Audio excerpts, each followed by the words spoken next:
watching InterTrash CHAT with me, Ollie. How are you doing? It's lovely to have you along. It's noisy. Let's just get this music down. Yeah. Hello, welcome along if you're watching. There's quite a few of you on Facebook this morning. Got a few of you on Twitch as well watching along. Do comment.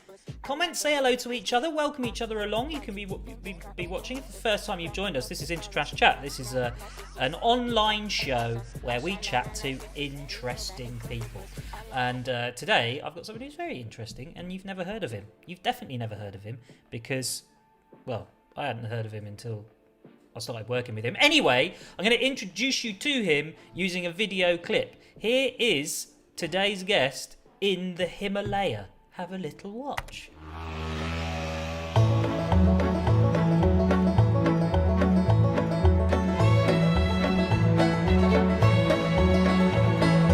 Today we're heading straight up and over a ruddy Great Mountain. Well-deserved cup of tea. The last petrol station for 365 kilometres. The road itself is totally mind-blowing. You feel so small and so empty. Onwards, upwards. Scenic refueling. She's very excited. She's never seen a rickshaw here before. Conditions are pretty extreme. And going for a piss makes you feel faint. You know that you're at altitude. First time we see the auto rickshaw here. Just had our first casualty of the trip. Nothing a bit of duct tape won't fix. Dalai Lama's in town and he said that everyone should sign up. First gear quite a lot of the way. Fourth's a pipe dream. We've just had to stop for a few minutes as they build the road. You see many rickshaws here? All downhill from here. There's a lot of hairpin bends. Still no idea yet if it's actually possible. Time to load up and head into the clouds.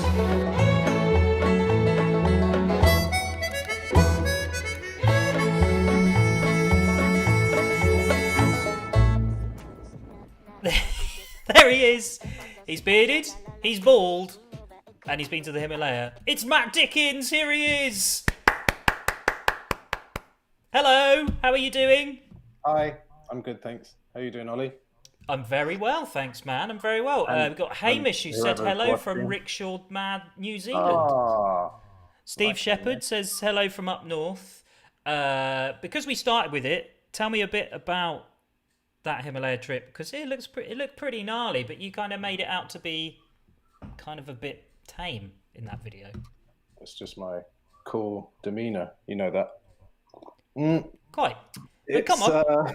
It's pretty gnarly in places, that's for sure.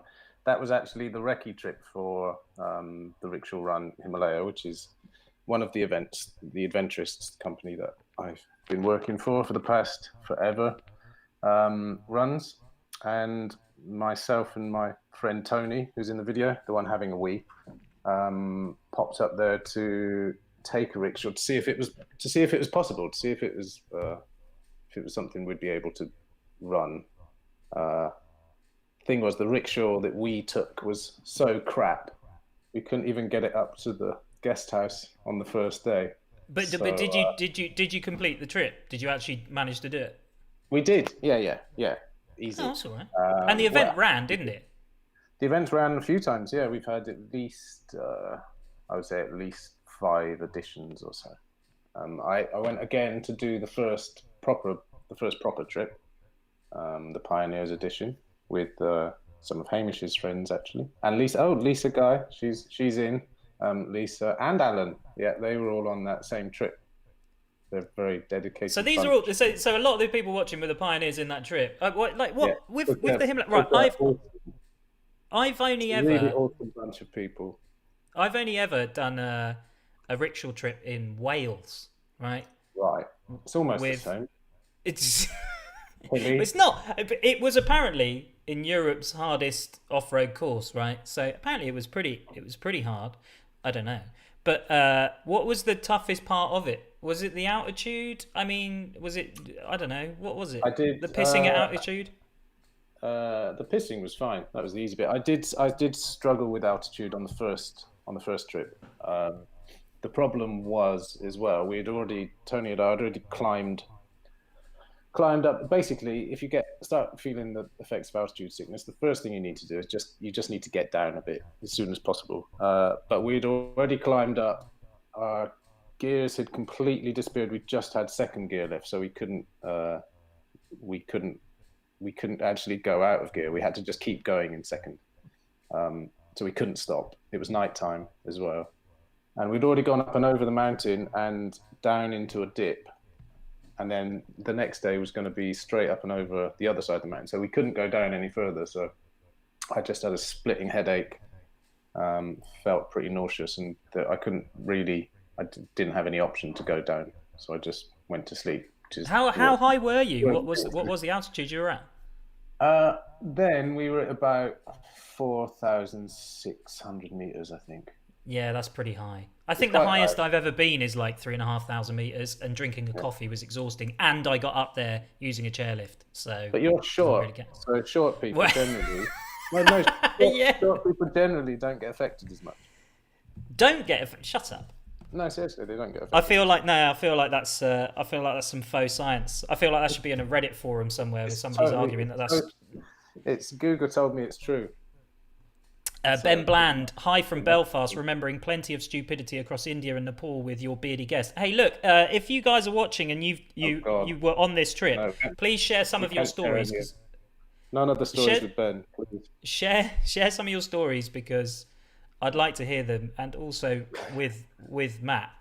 And you did, from that though, you went on to basically, I say manage, I don't know if that's the right word, but you were sort of looking after the Rickshaw Run. Explain the Rickshaw Run.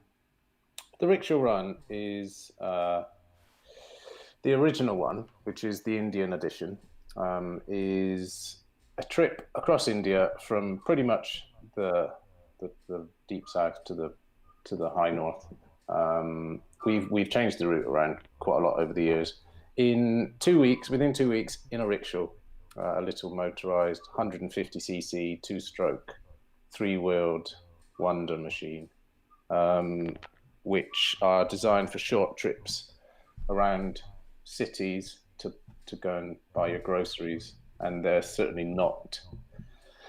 not manufactured for long distance trips, but that's exactly what we wanted to do. They're very iconic to India and many other places, Sri Lanka.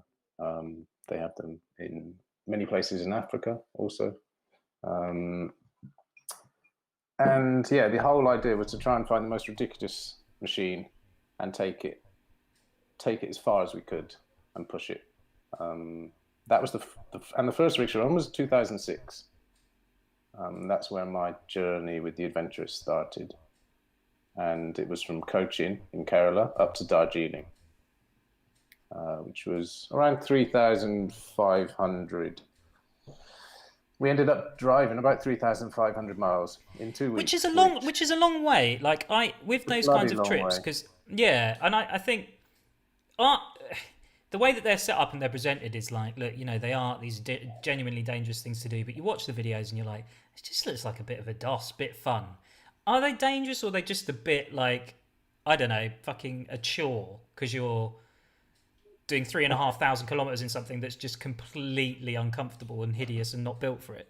Absolutely, both of those things.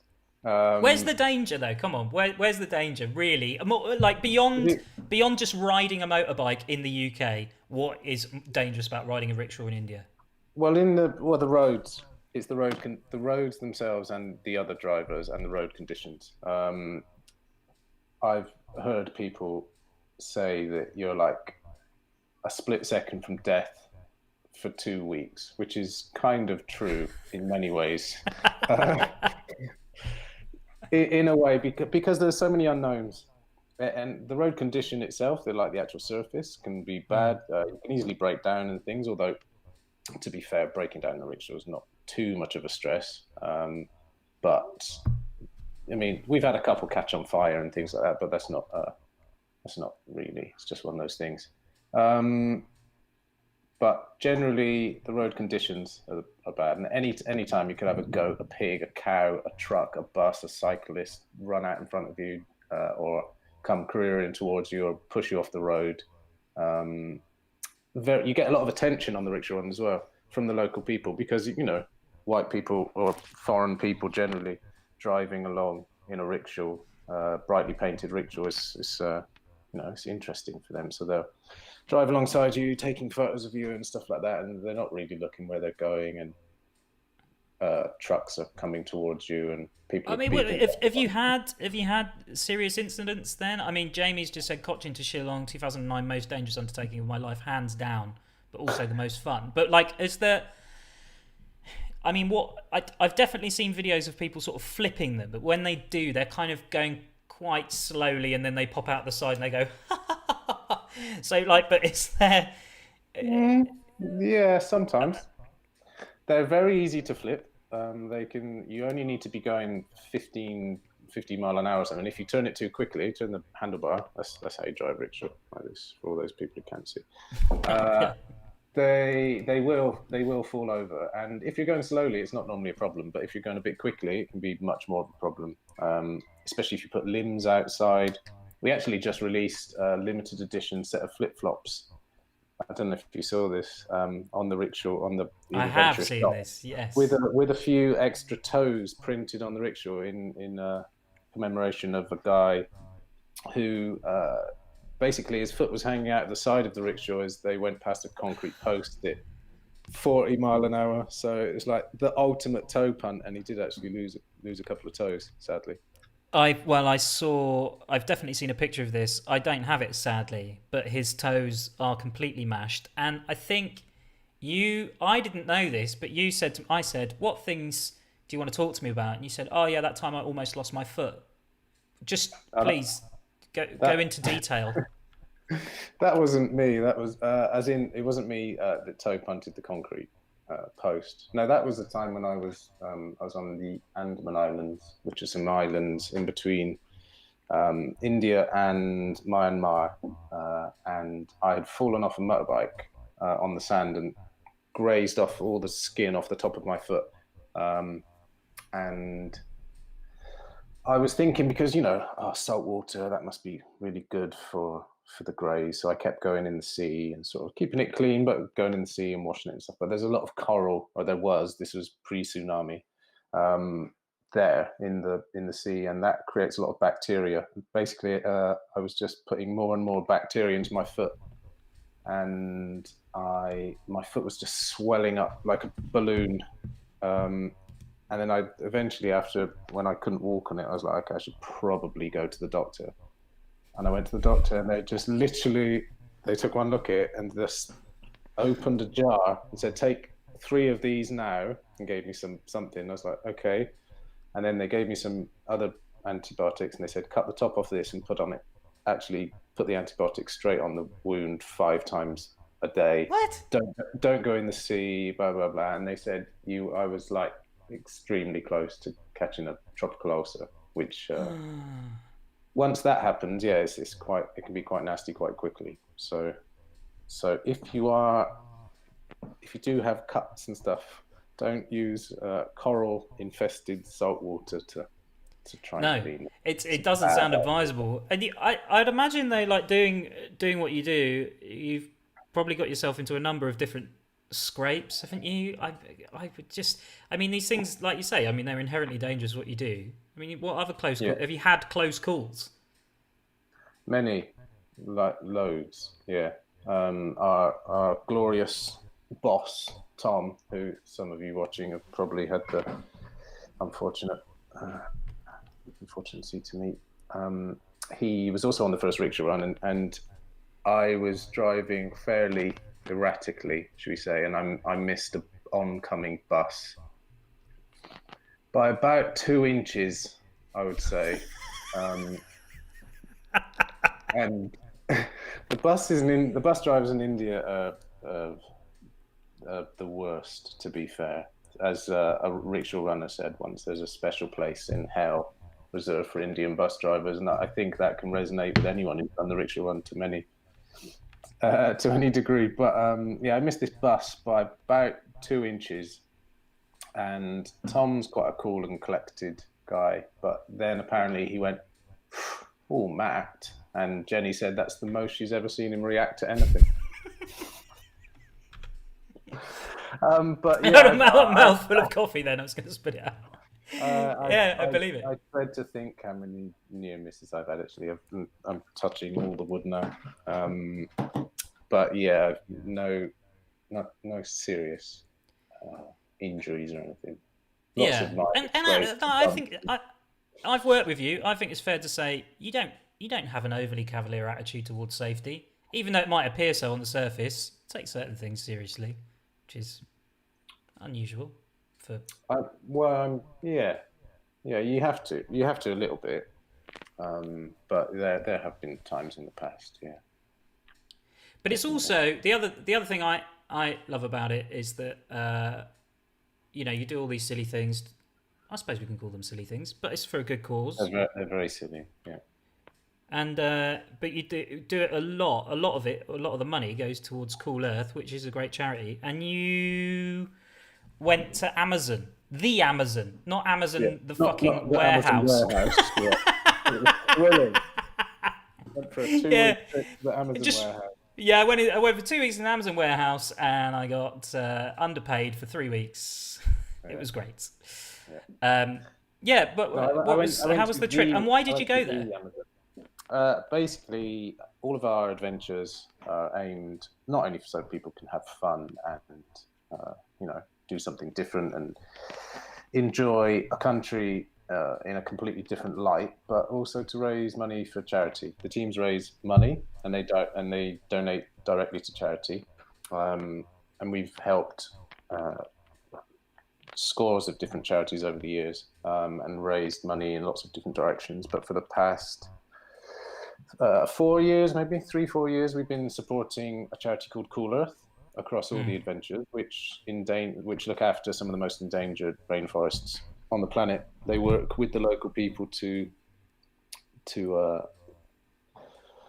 protect it, and what they do is they will actually sort of buy a ring. They don't buy it, but the locals themselves buy it around the most endangered forest, so that the loggers and the cocaine manufacturers and stuff can't get in there.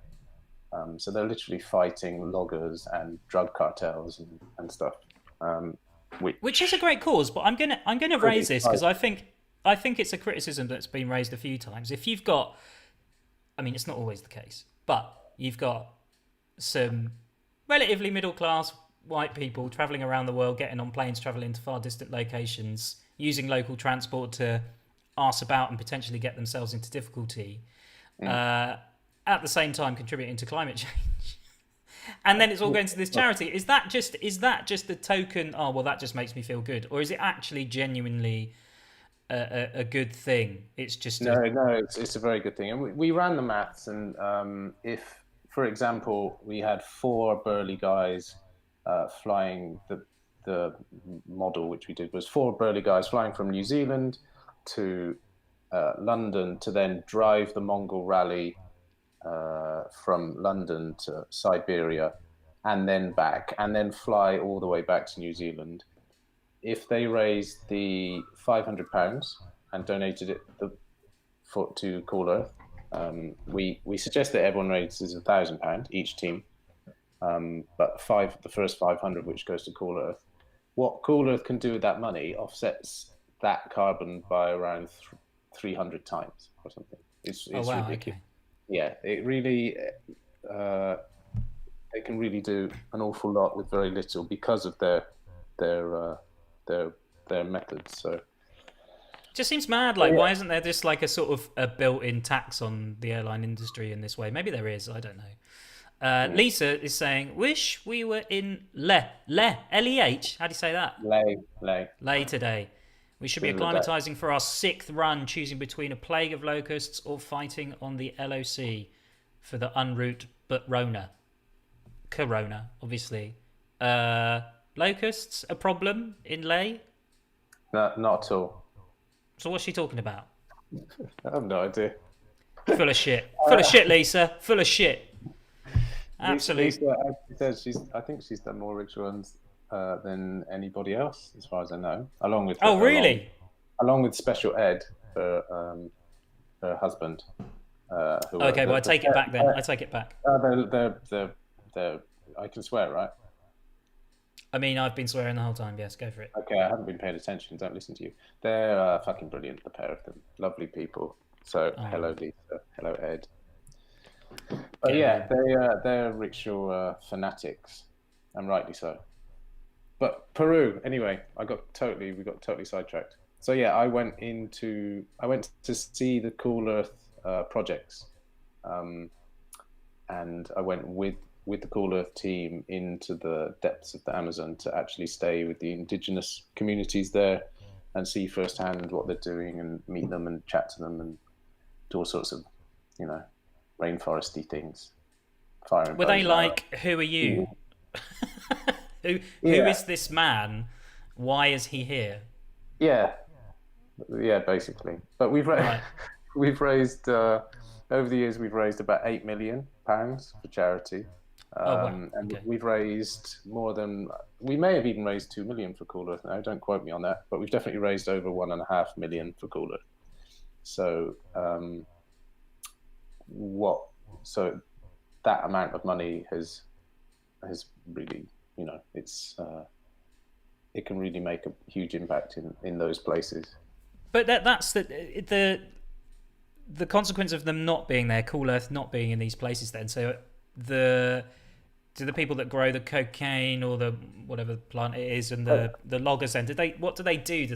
Are they violent? Do they just kick them off? Yeah. What happens? I don't know. Yeah. If they're just kicked off, then they're lucky. Very often they'll physically attack them. They'll burn their villages. It really is like, you see it in the movies. It really is like that. And actually, the logging is bad. And what happens is the loggers will come in. They'll offer these people money, the communities. They'll offer them money and to be able to buy up the land, and then they'll just flatten it, obviously. And then the community suddenly have nowhere to live, so they'll go to live in the towns. But because they're sort of indigenous communities, they're not traditionally educated, should we say. All of their knowledge is in the plants and in the rainforest. So they end up just sweeping floors and doing this sort of thing, and it's really sad because these are some of the most incredible people I've ever met. In many ways, they're just so calm and they're just so in touch with nature and really very special people. So so that's, the logging's bad, but the cocaine production's even worse because they're more aggressive, they're more violent, and then they'll chop down the rainforest. They'll grow their coke, they harvest it, all that, and then they make it there on the site, and then they pour all the diesel and all the disgusting chemicals that go into making cocaine. They'll just dump it there on the ground. So then the rainforest is not only gone, but what is there is poisoned as well, so you can't use it for anything else, and then they just bugger off. So it's actually sickening. So now you've bummed us all out with all that hideousness. Do go and donate to Cool Earth, by the way. That'd be really nice. I can hear in the background seagulls. Where are you? I am currently in Lyme Regis in Dorset. My mum has a holiday cottage down here, and we've renovated it in order to let it out as a holiday let. So no, I'm gonna jump in there because you haven't renovated it. You have jumped on the Instagram interior design bandwagon with super slick Insta shots and I'm not going to say faux lifestyle because it looks very nice. It does look very nice. Yeah. But what? It is very nice. I would give you a tour, but it doesn't look very nice at the moment because I've just. Well, I like the stylish way that ceramic cactus or whatever the fuck it is above your head is sat there. What's that? Ceramic vase from a charity shop. Yeah, it looks really nice. Right. But It is very nice, yeah. how's it all going? A bit weird though now, COVID, because you can't. When can you rent it out from? Do you know? From Saturday. That's why we're here. We're here to just do a few last minute bits and give the place a deep clean. It's been so yeah, that's it. Our first guest is coming Saturday. Not our first guest. We had some at the beginning of the year, but our first guest of the summer. So that's great. But yeah, the Instagram thing. We wanted to document the story, and there's a strong interior design community on Instagram, which is it's actually full of really nice people. And during this COVID thing, like you go on Twitter or you go on Facebook or something, it's just full of people ranting and venting and swearing. And you go on Instagram, the interiors community, and everyone's like, "Hello, every lovely people. How's everyone doing today?" And it's actually really refreshing. Oh, I love your door. I love your houseplants. It can almost feel a bit fickle, but it really isn't. It's very sincere. A bit of fickleness is fine, isn't it? Every once in a while. It's a nice getaway from, and people are really supportive of each other. People are really reaching out and saying, "Oh, I'm having a tough time," and people are saying, "Hey, let's give me a call anytime," and things like this. It's actually really nice. So, and actually, just pull back the Instagram wankers. We're actually releasing our new hashtag today. Right. I say we. It's my partner Mila. She's done most of the work on Instagram. You're releasing a hashtag. We're releasing a hashtag. Wow. Hashtag interior mixtape. And what's the premise? The premise is that a lot of houses are a complete mix of styles. It doesn't fall into any sort of genre. So it's if you like mixing up styles and have funky interiors, then use our hashtag. You can win prizes. Pull back the Instagram veil for me ever so slightly. Yeah. A lot of house plants, cheese plants, and all that kind of stuff feature in the photos. Do you, when you're taking a photo of a particular, it always seems to be corners of people's houses, just like very well decorated corners. The house is a fucking mess. Yeah. Yeah, but I think that's the case. Like I could take a nice picture now of the corner of my house, right? Yeah, that's fine. But then nobody. Well, I can't do it right now because I'm literally tethered to my desk. But I can't But the rest of it, I mean, it's actually not too bad today. It's relatively clean. But I just feel like there's an element of bullshit. Absolutely. But most people will say in their captions, they'll say, "Oh, this corner's looking nice. I don't want to show you the rest of the room. I just spent 10 minutes making this look cool, so you get an idea of what the room's going to look like when it's not being shat on by dogs and chewed by children, and being pissed on by a drunken friend or something." Not that happens very often. And who doesn't love a cheese plant? Hey, look. Let's read a couple of these comments. Minihood 1997, going back to the charities thing. Some charities can be good, can do good, but the non-profit industrial complex is a thing to be aware of. Oh, that's big words. There are some supposedly environmental charities that kick out Indigenous people rather than work with them. That's interesting. Is that anything you know about? It's not always good. Yeah, there's lots of grey areas in this whole business, which is one step that we took to avoid that was that none of the profits which we make go towards the charity. There's lots of companies that say, give us $5,000, come and do something, and then we give some money to charity. We don't do that. We just tell the teams to raise the money and donate directly to avoid that grey area. And then I think charities, one of those things, it is tough and it is hard. And I mean, some of the much bigger ones, I won't name drop any, but some of the bigger charities, the most well-known ones, they'll get a load of money and then they'll build like a huge project in the middle of the rainforest in order to run something and work on something for a few years, and then they'll move on, and then suddenly you've just got a big massive building in the middle of the rainforest which is just sort of rotting away. And there's definitely I think it's also one of the most infamous was Oxfam, wasn't it? Didn't they? Was it Oxfam? I don't want to get done if it wasn't them. Let's just say it was a big charity, but they went out to go and help people in various countries, but they ended up exploiting sex workers, which, it's a bit like, come the fuck on. What are you doing? Yeah, You sort your shit out. and that's the beauty of Cool Earth. They give the money to the local communities, and they put agreements in place saying, okay, what are you gonna do? And they teach them about crops to grow and things like this. But they leave it to them. They say you could do this if you're interested. We'll show you how to do it, like building fish ponds and things like that. Because where we were, at least in the area of the Amazon we were in, the local communities, their main diet is yucca, which is quite nice, fried like chips. But other than that, it doesn't have masses of nutritional value. And the average life expectancy is kind of 50 or something. They don't get too much protein, just what they might catch when they go hunting. Which the more rainforest gets floored, the less there is to hunt. So we teach them about raising chickens and having low impact things they can do, and just teaching them about if they want to build compost toilets and things like this. But it's all very low impact stuff, and it's ultimately up to them. And education.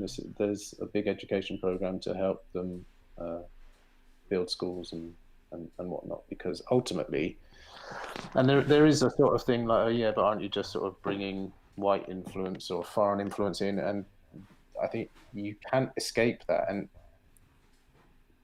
I'd love the idea of these people never being contacted and being in the Amazon and just living their life, and us learning from them, which also we can do. They can also teach us an awful lot. But it's just not going to happen. Sooner or later, the loggers are going to find them, or the drug cartel is going to find them, and that's just how it is nowadays.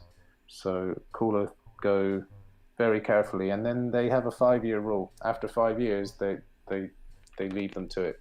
They get everything set up.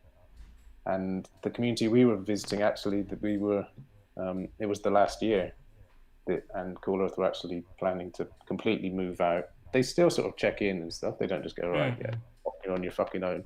They do still check in, but they have no more sort of influence. So, and they really didn't. The locals really didn't want Cool Earth to leave. Because suddenly the children weren't dying. Suddenly people were healthier. There was less disease. But I think that's an important factor in it. So there was a lot of research done, and we certainly thought they were among the best. So that's why we chose them. I want to ask you about your time. About our beards, by the way. Yeah, I know. I'm not ignoring the beard comments. What's with the beards? Well, look. I have a small chin, which is actually this big, and it makes me look. I look 12 without a beard, basically, and I don't want my other half to be accused of being a paedophile. Pardon? You only look 14 with a beard. I've actually got a very nice jawline, but Yeah, but you'd look like a bollock if you shaved your beard off. So exactly, yeah. I look enough like a bollock as it is. Now, I wanted to ask you about your ventures in a van, because you and your other half, Mila, decided to jack it all in. Well, not jack it all in. You were still working, but you got an old van. You decked it out. I mean, this is another Instagram thing, right? Hashtag van life or whatever. And you kitted it out, and you travelled around for how long? We were gone for 8 months, actually, and it was all very last minute, and all extremely stressful. We were trying to finish this house, and ready to get it rented out, and then we had to quickly run back to Bristol, where we live, and pack our house down there. And then it was my 40th birthday, and then we left literally the next day, and we caught. They'd actually already closed the doors to the ferry. We literally gunned it all the way to Dover and just made it onto the ferry, and we were both like, Jesus Christ, like it was the most stressful week I've ever had in my life, which is saying something. I've had some pretty stressful weeks, but it was horrific.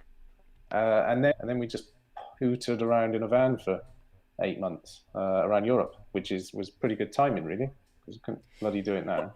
Yeah, exactly. How did you find it though? I mean, like, I'm thinking simple Small, logistics here. a Shitting. really small van. Where do you poo? Where do you poo? Yeah, where do you poo?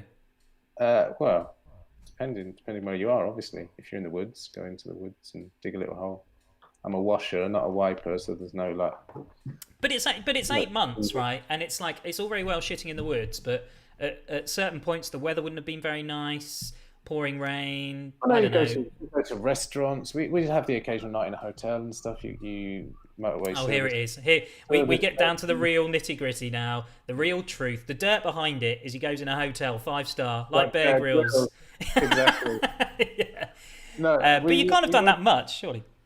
No, we didn't. We didn't do much sleeping in hotels. But occasionally, once every 10 days or something, or well, once a week, you're just like, okay, let's have a proper bed because the van it's an old Citroen Dispatch, so it's tiny. Like people look at it, they're like, you spent 8 months there. I can't even sit up in it on the bed. But that's the other thing is like if someone came to you now after you've done that, because I'm not going to lie, a lot of the videos or things that you see online or posts on Instagram of people with the van life, that it does look very appealing. Like there's an element of it, just sort of the escapism, the getting away from the rat race and all the other nonsense going on in the world. It is genuinely appealing. If someone said, "Look, thinking of sacking it all off and going to go and live in a van for a year," what would you say now you've done it? Do it, definitely. It's brilliant. Totally liberating. Being able to just park up. I mean, we were always quite careful to. Obviously, we're fairly conscious people, or at least we like to think of ourselves. We're you always try and park in somewhere a bit respectful, and obviously leave it. We always try to leave places cleaner than we found them. I would always go around and pick up a couple of bits of rubbish and take them with me that weren't even ours, just to try and not be such a twat. But it's amazing. Nice. I'm a nice guy. It's amazing. I just pretend to not be. It's amazing to just drive around and say, okay, where should we go today, or just drive and see where you end up, and that sort of freedom. You just can't get that nowadays, and thankfully, due to international roaming and stuff, we could also stay connected and work from wherever we were as well, which was amazing. But to be able to, we like it here, let's just stay another few days, or oh, this place is crap, let's get out of here. We did stay in some pretty rubbish spots next to bins and whatnot. Yeah, I'm sure. We drove around in Serbia trying to find a nice place to stay, and we were just exhausted. It was like 1 o'clock in the morning, just driving round and round in the middle of the city, and then in the end, we just ended up literally parking between a tramp's toilet and a bin, like a load of bins, and I was just like, oh, whatever, let's just switch the engine off, climb in the back, pull the curtains, done. Then wake up in the morning, open How the door. romantic. This is horrific. Like, it was terrible. But more often than not, we'd try and find nice places to stay. So you open the doors in the morning, you get a view or something. It's like you said though, you timed it very well, because you can't at the moment you can't do that anymore. And as someone who you travel a lot, are you getting any kind of withdrawal symptoms at the moment? Are you getting a bit sick of being at home and not on the move, or is it actually a welcome break? Absolutely loving being at home. Oh, you really? Yeah. Especially after it was hardcore. It's been a hardcore few years generally with traveling, and then obviously last year being away for 8 months in that tiny van, and we did have moments like where big chunks of we weren't sleeping in the van the entire time. We spent some time with Mila's family in Bulgaria, so we were staying with her mum and her partner in their flat, living the high life of a hot shower every day. I remember that. And literally, it's those sort of things you miss, a decent hot shower. Yeah. And but what was I talking about? Your train of thought has gone. Totally the thought gone. train has vanished. That hot shower just totally threw me. Did you? But it's such a small space. You've got to shit in the woods, and yeah, okay, fine. You're appreciating the luxuries in life because when you get a toilet where it isn't freezing cold and you're not using a leaf to wipe your ass, it's quite a nice thing. But did you? I mean, I get during lockdown. I've got irritated every once in a while with my other half. She's definitely got irritated at me. You know, we're not living in that close confines. Did you get? You must have got annoyed with each other. Come on, like that much space. You've got like what? 3 cubic meters or whatever. I don't even know my cubic meters. Very, very rarely actually. We did have there was a couple of tiffs, obviously, but they literally were just tiffs. There was never any huge blowouts or anything. I remember one day, Mila, I was driving. I can't remember even what it was about. Probably nothing important. And she sort of went in the back and covered herself over and slept for a bit. But that was about it. We actually got on amazingly well, but we were sort of craving a bit of home time. And it would be nice to be at home, you know, get all of those jobs that we've been putting off the past 3 years done, and just be at home, spend some time with our neighbours, spend some time with our friends and families and stuff, which has kind of happened this time. The neighbours, at least, not so much the friends or family. But so yeah, for us actually, we've been extremely lucky that it's kind of exactly what we wanted. The fact that it got forced upon us and hundreds of thousands of people have died is obviously not ideal, but yeah, no. I've been loving it. If we had to stay in lockdown for another 6 months, I wouldn't care personally. So you've enjoyed it, you've embraced it, then? Absolutely loved it. Yeah.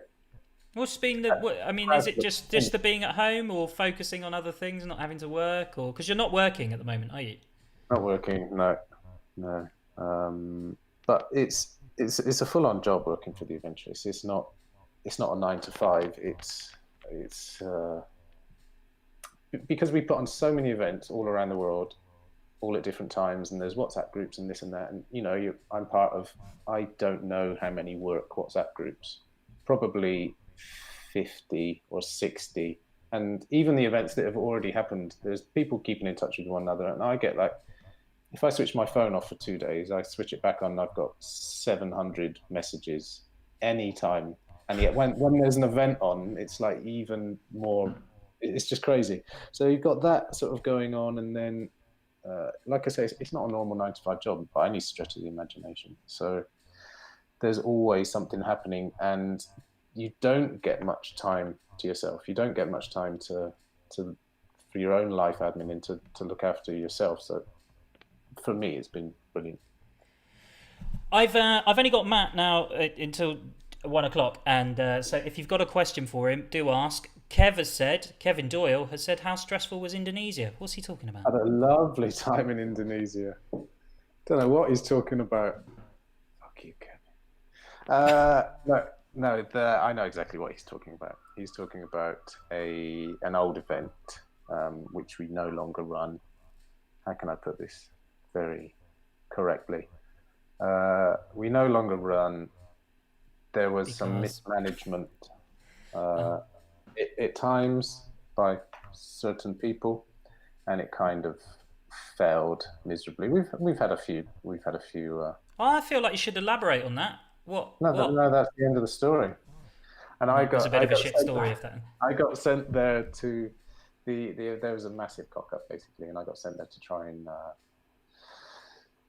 and sort it out and try and make sure that the people that were there on the ground at least enjoyed, you know, had as good a time as possible. But it was, okay, I mean, you're being so cryptic with this that I feel like it's only Kevin that's enjoying this. So it's just for him, because you're not going to do it. Do you prefer putting on monk? Oh wait, no, I've got another question for you. I don't want to hear more about Indonesia. Do you prefer putting on rickshaw runs or monkey runs? And explain the monkey run actually, because we haven't even mentioned that yet. The monkey run is a week-long jaunt across some country or the other on a monkey bike, a little Chinese copy of a Honda 50cc monkey bike. These tiny little monkey bikes, they're this big. You'd fit on one perfectly, actually. Normal size bike for me. Yeah, normal size bike, but they're very small. They're extremely weak. They're so much fun. They're a lot of fun. they're brilliant to drive. They don't go very fast. They don't go up hills, but they're just awesome. And we do them in Morocco, was the original one, and then we started doing one in Peru, which is a bit more hardcore. And the most recent one is Romania, which has been a blast actually. Some stories from the Romania one, generally because of Palinka involved. And then Explain this. Palinka, the local spirit they have in Romania. Oh, hang on a minute. Palinka, I think I've had some of this stuff. Yeah, everyone says that. Because actually, drinking is a big part of adventurous culture, I understand. So, Palinka, is it like a schnapps, is it? Yeah, kind of. It's generally made from plum. Right. But you can make it from anything actually. Plum, apricots, cherries, I think they like. But you can make it from anything. Pears. And it's pretty lethal stuff. Yeah. So that combined with a monkey bike. I mean, there must be law breaking going on. Blinkers for the evening, not for before riding, I should point out. But the parties tend to get a bit out of hand. Palinka and bread helmets, as Jamie points out. What are bread helmets? A chap, in Romania they have we give these big loaves of bread in the launch location, and one chap carved out all of the dough in the middle and was wearing this huge loaf on his head. Actually looked like a giant penis, to be fair. But and yeah, this is the kind of nonsense that happens at our parties. But they're very different events. Come on, stop being so fucking diplomatic. Which one's the best? Well, for me, the closest to my heart is the Rickshaw Runs, because that's where it all started for me. But they're completely different. They're completely different to run. I can't say that one's more fun than the other, because the Rickshaw Run, you've got 250 people. It's huge.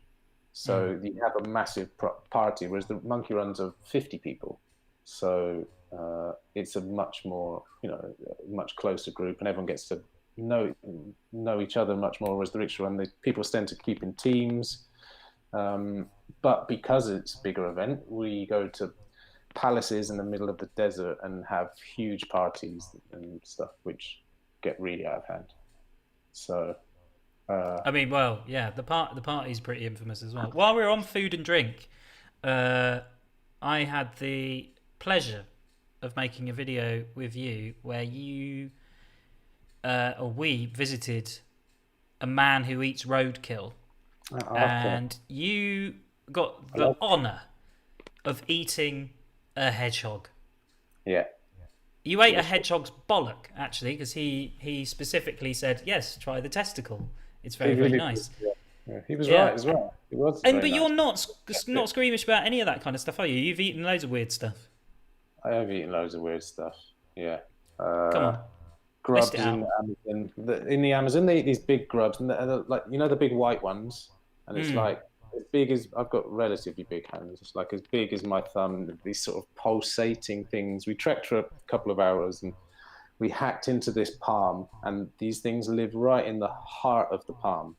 The decaying palms which are falling down, and they're a complete local delicacy. And we had this huge bowl full of these massive grubs, like huge, and they're sort of pulsating and they feel all flabby. Any guys out there will remember what it was like to have a sort of 7-year-old foreskin. It's kind of like that, sort of loose and saggy and pulsating. And then they're like, yeah, just pop it in your mouth. I was like, that did get me. I'm not very squeamish about many things, but that was a bit like, oh, this is... What was the flavour like? What delicious. It tastes like? Absolutely lovely. Like Come on. Creamy. No, it's delicious. Like, absolutely, it was beautiful. I was like, oh yeah. Once you get over the sort of, oh, I'm chewing a live bug, it was really nice. I did make a mistake on my first one. I sort of went and sort of tried to nibble it, and the actual thing, they've got quite big pincers, and it kind of latched onto my lip.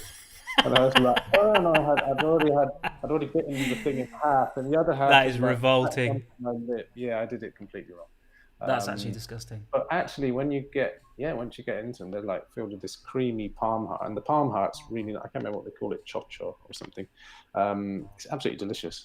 So But yeah, I mean, the reason I was skeptical is because the weirdest thing I think I've ever eaten is a cricket or something like that, and people are like, "Yeah, they're nutty and they're really nice." And it's like, yeah, they might taste ever so slightly nutty, but they also taste like a crispy insect, and they're disgusting. They're not nice, and they smell like arse. And it depends on what they're. I mean, in Thailand, for example, they have lots of things, street vendors with the big carts and stuff. But everything's fried in fish oil, so everything sort of tastes the same. But actually, an old housemate of mine was invented a vending machine for insects, which heat blasted them and killed them like instantly. Sort of hair dried them apparently, which apparently was really the tastiest and most humane way to prepare them. What a vending machine! It Yeah, sounds great. She's a very utterly- clever girl. She works with Dyson. She won't be watching. Probably works. sure, but yeah, she sucks now rather than blows. Oh no, they blow as well, don't they? Just not heat. Yeah. No, they do with their hand dryers. That's why they hired her. What? Tell me how the bollock tasted, the hedgehog bollock, because Like, I want to know.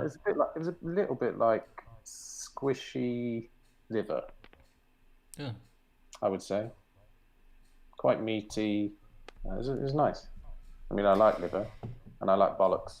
So, but I've eaten some weird shit: scorpion, snake, brain, guinea pig. Almost name it, and I've probably eaten it. And the only thing I don't really like is durian, that fruit. I don't know if you've ever had it. It's like a big spiky coconut. I think it's a I relative of haven't that fruit. tried it, but I've definitely smelt it, It's disgusting. and it smells like I know- death. I know that some people say it's the king of fruits. It's called the king of fruits in Southeast Asia and stuff. But Kings can stink. it just tastes like arse. Like absolutely. It tastes like fruit and feet and onion all in one slippery, slimy thing, and then it repeats on you for hours and hours. You burp, and it's like, oh yeah, durian. While we're on weird food, I think you'll quite like this. And I found this out today. So it was about 15 years ago. Kellogg's in Korea ran this competition for one of their cereals called Chex, I think it was called. It's like a chocolate cereal. And it was like a presidential election. So you could vote for which of the characters you wanted to win. And one of the characters was a chocolatey character. And the other one was called like Chaka or something. And he was this green character. The chocolatey character was like, I promise if you vote for me to make the cereal more chocolatey, right? And then the other guy, Chaka, was like, if you vote for me, I will make the cereal taste like smelly onions, right? Anyway, the internet, being the internet, was an online competition, voted for the onion thing, which Kellogg's weren't expecting. And so they falsified all of the votes, and they deleted 42,000 votes because of security reasons. Anyway, 16 years later, a whole bunch of people have been campaigning and stuff. And today, as of today, you can buy green onion flavoured cereal. Would you eat it? I'll do it, yeah, definitely. It's basically crisps, isn't it? It's just crisps with milk. Like crisps and milk, yeah. Does it still have chocolate? Or is it just onion? Oniony chocolate, come on. There's lines. There's lines that should never be crossed. On Radio 6 in the morning, they do a feature called Crisps on the Radio. Have you heard that? No, I mean, is it exactly as it sounds? Exactly as it sounds. Great, I'll be listening tomorrow. People send in packets of weird flavoured crisps, and I can't remember who it is, Mark Radcliffe and his friend. Oh, I can't remember. I don't know. Stuart McConey. Oh, and they taste weird crisps. And they taste weird. And they go, oh, this tastes like fish. And then they guess, and they say, oh, no, it's squid. And they go, I was so close. It's a great feature. I mean, it sounds terrible, and we're going to end on it, because I feel like it's a strong end. Also, my coffee's finished. Thanks, Matt. Thanks very much for agreeing to do this. It's lovely to talk to you. I will speak to you soon. If you've just joined us for the first time today... Oh, that's Matt again. We don't want to watch that. If you've just joined me for the first time today, thank you very much for doing so. It's been lovely. Shut up. It's lovely to have you there. Really enjoyed talking to Matt. If you've got any recommendations for people that you would like for me to interview, please do let me know. You can get in touch, just write it in the comments, or you can go to olliepeart.com and you can write it in there. I do this every Monday, Tuesday, Wednesday and Friday at midday. We're looking for a new guest for Friday. I'm working on it. Tomorrow at 8:30 in the evening, I'm doing InterTrash Live, which is a live game show. It's a bit of fun, features mild nudity, and it's a bit fun. If this is the first time that you've joined us, make sure you like my Facebook page. You can head over to my Twitch if you prefer as well, and you'll catch all of these regular interviews. And like I said, make any kind of recommendation for anybody that you think I should speak to. It's been lovely having you here, lovely having you along. Enjoy the rest of your day, whatever you're up to. The sun's out here in Dorset. And thanks to Matt again. And I shall see you on Friday at midday and tomorrow at 8:30 in the evening. So goodbye. Bye.